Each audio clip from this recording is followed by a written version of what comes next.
Well, I want to thank you guys for coming out to the first annual Regenerative Farming Think Tank. I want to just lay some ground rules and maybe set some expectations. We want this to be very casual. Very casual, very conversational. These are really important conversations that we had, and I got to start by, thanking our gracious host, Susan Rogani. Am I saying that correctly? Susan, you are the reason why we are here today, and I cannot thank you enough from the bottom of my heart that you've been amazing. And so with that said, Susan has helped catalyze some of these conversations and guided where we're going. And so she's actually got a fully functioning, farm here. She's got an amazing restaurant, and obviously it's the Chateau Des Fleurs. I've actually spent a little time in France, and so they did an amazing job replicating that. And so our goal here is we brought out some amazing speakers, we got some great panelists, and we just really want to talk about how regenerative agriculture is going to, essentially transform Idaho. And so I'm a North Dakotan. I grew up there. Me and Gabe are both North Dakota guys. I went to school in Northern Arizona. I'm an environmental scientist or administration policy sustainability guy, social entrepreneur, I guess you can say, by trade.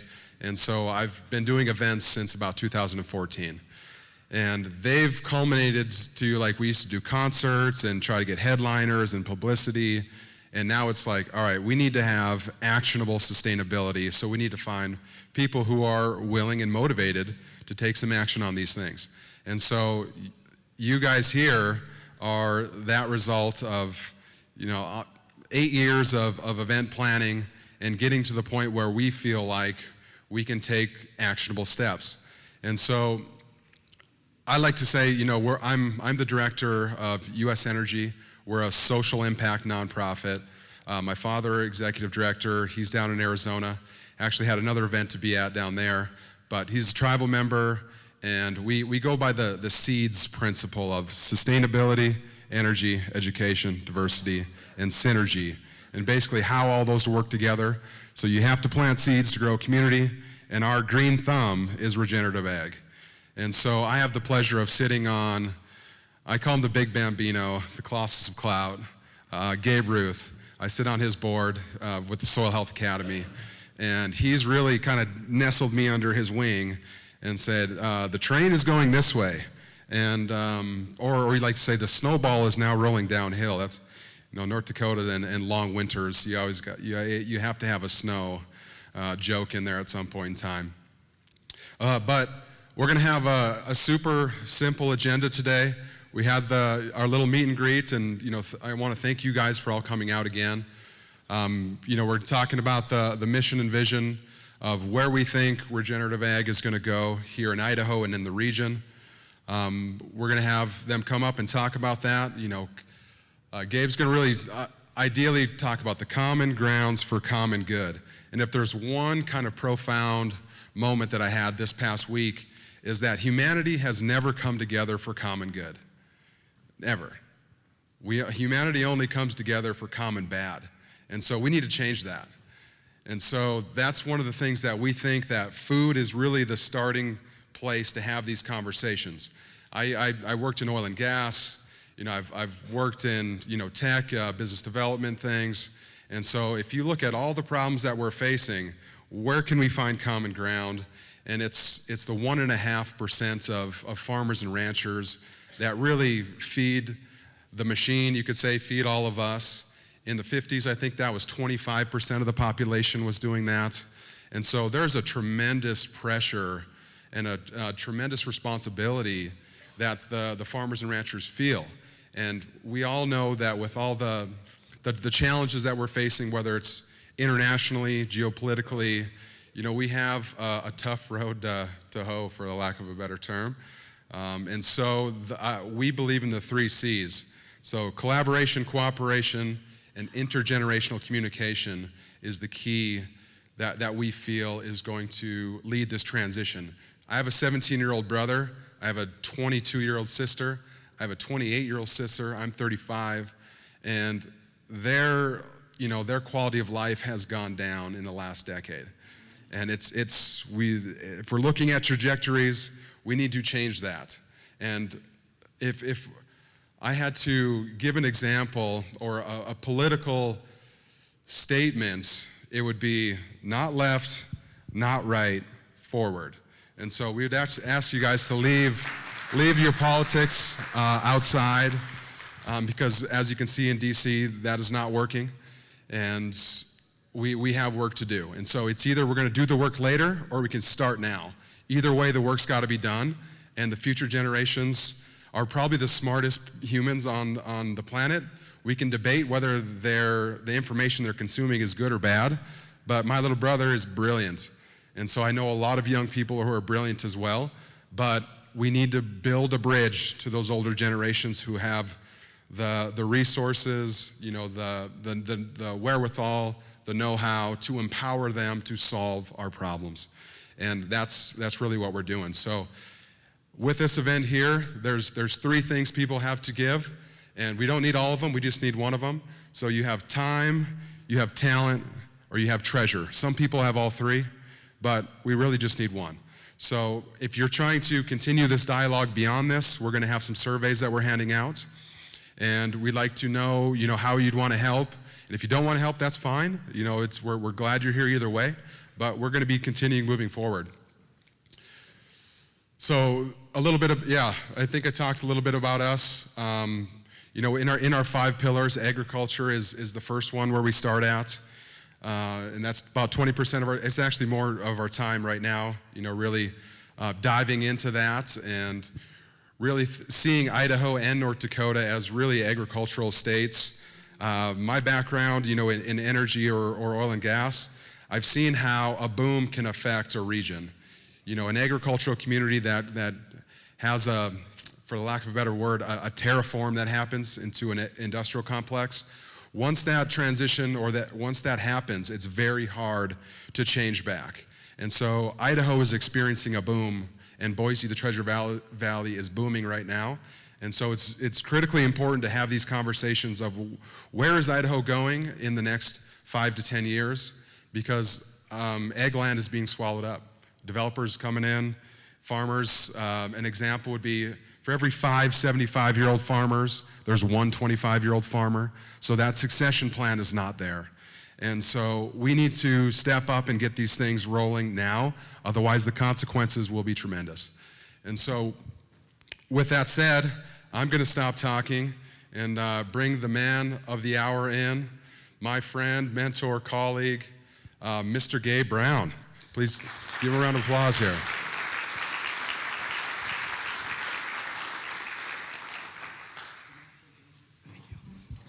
All right, thank you, Jason. It's a real pleasure to be here today to get to visit with you a little bit about what drives many of us in regenerative agriculture. And what drives us is, just as Jason said, not left, not right, but forward. I had the good fortune back in the 90s that I was blessed with 3 years of hail and a year of drought. Although that was very difficult for a young family to live through, it was actually the best thing that could have happened to me, because it changed the way that I saw things. And I realized after those 4 years, my future was up to me, and it was up to the fact that I needed to pay attention. I needed to change the way I saw things and focus on the ecosystem. And if I would do that, if I would focus on the 6 principles of soil health that drove the 4 ecosystem processes, that my ranch would be healthy and I'd be able to make a living. Now back then, if you would have told me it was going to evolve to the point that I would spend 280 plus days on the road. Last year I was only on 242 flights. So I would have never believed that that'd be the case. But that's what it's evolved to, and the reason is because there's a real yearning, a real need out there, a desire to go back to, and going back to is probably the wrong word, but go back to nature's principles, nature's processes, and let's come together. So my partners and I have a saying. We call it, we need to find common ground for common good. So what does a rancher from Bismarck, North Dakota have in common with a potato farmer in Idaho? Have in common with a vineyard in California? Have in common with a consumer in Florida? Have in common with someone who lives in the Mississippi Delta? You see, what I've learned is that, as Jason said, food is our common ground. But also, it can be the way to come back and heal what we're seeing. I have the good fortune, I travel extensively, and I've been on thousands of farms and ranches all over the world. And I can honestly say I have never, ever been on a single one, including my own, that's not degraded. We're all farming and ranching degraded resources. And what has that led to? Well, it's not only led to lower profitability on our farms and ranches, but it's led to more carbon in the atmosphere. I don't care where I travel around the world, approximately 75% of the carbon that was once in the cycle, in the soil, is now up in the atmosphere. What has it led to? Go to the Great Lakes and look at the amount of phosphates. Go to the Gulf of Mexico, look at the amount of nitrates in the Gulf of Mexico. Water quality issues are significant all over the world. Look at water quantity issues. I have a good friend who farms in the San Luis Valley in southern Colorado. They're down to maybe 6 to 7 years of water remaining in that aquifer. Okay, we're depleting water supplies. What's happening in California? The big fight now in California is over water. And I see this. I see desertification taking place. What was once lush, green-growing areas around the world is desertifying.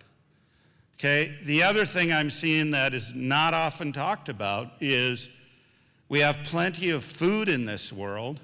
In 2019, we produced enough food in this world to feed 10.2 billion people. The quantity of food is not a problem.